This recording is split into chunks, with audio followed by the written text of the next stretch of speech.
Assalamualaikum warahmatullahi wabarakatuh. Bagaimana kabar kalian hari ini anak-anak? Tentunya masih dalam keadaan sehat ya.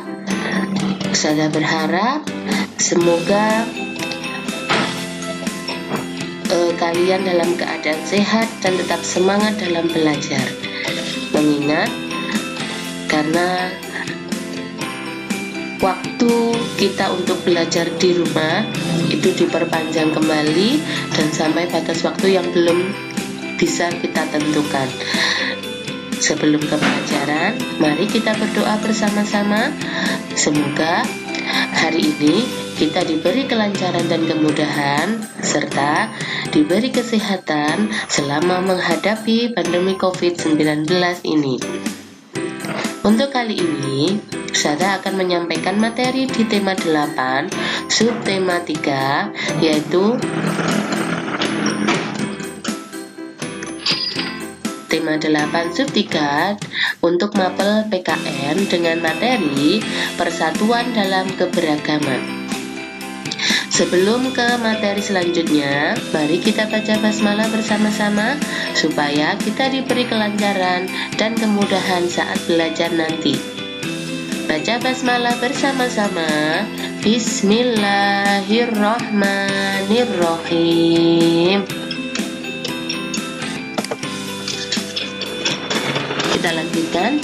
Tema 8, subtema 3 mapel PKN dengan materi persatuan dalam keberagaman. Kalian tahu apa itu keberagaman? Iya, keberagaman itu adalah bermacam-macam. Kita lanjut ke materi selanjutnya. Di sini kira-kira ada apa ya? Semboyan bangsa Indonesia. Siapa yang tahu semboyan bangsa Indonesia? Pinter. Semboyan bangsa Indonesia adalah Bhinneka Tunggal Ika. Ya. Mengapa Bhinneka Tunggal Ika? Karena Indonesia itu terdiri dari berbagai macam suku bangsa, berbagai agama, berbagai adat istiadat, kemudian berbagai macam bahasa. Makanya untuk semboyan bangsa Indonesia itu adalah Bhinneka Tunggal Ika. Artinya apa? Siapa yang tahu arti dari Bhinneka Tunggal Ika?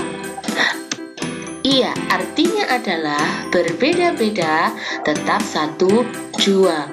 Meskipun kita punya teman berbeda suku, berbeda agama, berbeda bahasa, tetapi kita harus tetap hidup rukun ya. Bahasa pemersatu Indonesia itu adalah bahasa Indonesia. Jadi kalau kita mau berkomunikasi dengan orang yang berbeda suku dengan kita bisa menggunakan bahasa Indonesia. Kira-kira ada yang tahu nggak sih apa itu rukun? Pinter. Ya, rukun itu bisa diartikan tidak bertengkar, tetapi kita harus saling tolong menolong dan saling membantu. Jadi meskipun kita punya teman yang berbeda suku maupun agama, ketika mereka sedang kesulitan, kita harus saling tolong menolong, saling membantu. Bukan berarti kalau ada teman yang kesusahan, kita biarkan saja. Itu sikap yang tidak baik. Saling tolong menolong, saling membantu itu merupakan contoh sikap terpuji yang harus kita lakukan dimanapun kita berada. Harus saling tolong menolong dan membantu dalam kebaikan. Selanjutnya, rukun itu merupakan wujud dari persatuan. Jadi rukun itu juga merupakan langkah pertama untuk menciptakan persatuan. Contohnya, di sini saling membantu atau kerja bakti membersihkan lingkungan kelas. Ini merupakan contoh wujud persatuan kita.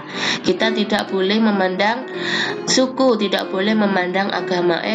Contohnya ya, di situ ada gambar anak yang ada anak yang memakai jilbab, ada anak yang tidak memakai jilbab. Kemungkinan ada yang berbeda agama, tetapi karena mereka hidup dengan rukun, mereka bisa melaksanakan kegiatan bersama-sama tanpa ada yang bertengkar. Contoh selanjutnya, bermain bersama teman. Kalau kita tinggal di lingkungan yang banyak penduduknya, mungkin tidak semua orang itu mempunyai satu agama, tidak satu suku, ya. Jadi bermain itu juga harus menjunjung sikap rukun. Jadi nggak boleh pilih-pilih teman.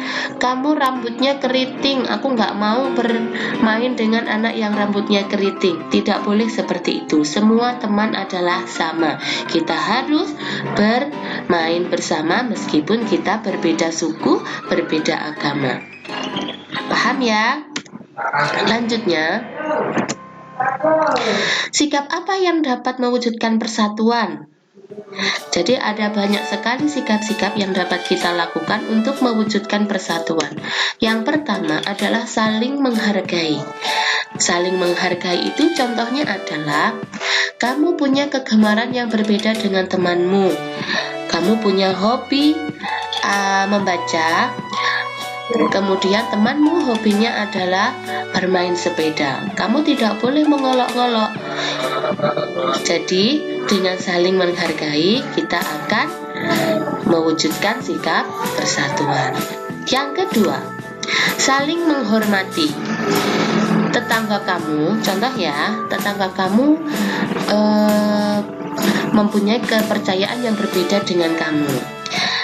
Mereka menganut agama yang berbeda dengan kita. Saat mereka sedang beribadah, kita harus menghormati. Kita tidak boleh mengganggu, kita tidak boleh mengolok-olok. Kita harus saling menghormati. Yang ketiga, tidak mementingkan diri sendiri. Contohnya, saat bermain sepeda bersama-sama, kamu melihat temanmu sedang terjatuh. Ya, kamu melihat temanmu sedang terjatuh. Kamu melihat, kemudian kamu menolongnya.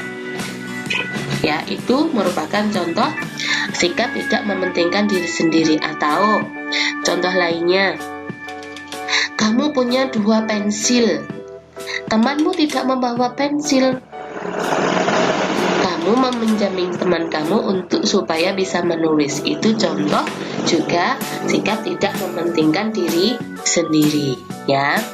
Selanjutnya, bekerja sama tanpa melihat perbedaan. Contoh yang tadi ada gambar kerja bakti.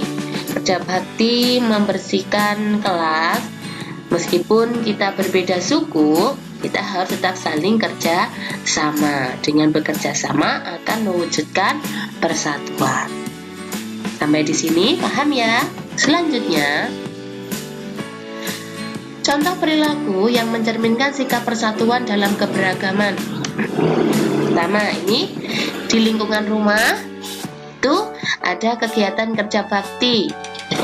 Ya, di sana mereka saling bekerja sama tanpa melihat perbedaan. Seharusnya dengan adanya perbedaan itu kita semakin hidup dengan rukun, ya. Harus saling hidup rukun, harus saling menghormati, saling tolong menolong. Karena dengan adanya perbedaan itu akan membuat hidup kita menjadi lebih indah. Contoh kedua, bermain bersama di sekolah saat istirahat.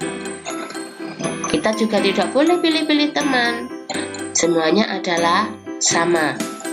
Meskipun teman kita berbeda suku dengan kita tetap harus saling menghormati, menghargai agar tercipta persatuan. Terima kasih. Mungkin materi dari Ustazah hanya sampai di sini dulu. Untuk lebih jelasnya, untuk lebih mengasah kepemahaman kalian dengan materi ini, setelah ini akan Ustazah bagikan latihan soal, nanti bisa langsung dikerjakan. Jangan lupa Selalu tetap semangat belajar. Jangan tinggalkan sholat 5 waktu. Berdoa terus supaya virus ini segera berakhir. Selanjutnya, selalu hidup bersih dengan mengawali kegiatan mencuci tangan. Dan jangan lupa untuk makan makanan yang sehat agar tubuh kita selalu sehat. Untuk mengakhiri pembelajaran pagi hari ini, kita baca hamdalah bersama-sama. Alhamdulillahirabbil alamin. Dari Ustazah sampai di sini dulu. Ketemu lagi untuk pertemuan selanjutnya dengan materi yang berbeda dari Ustazah. Wassalamualaikum warahmatullahi wabarakatuh.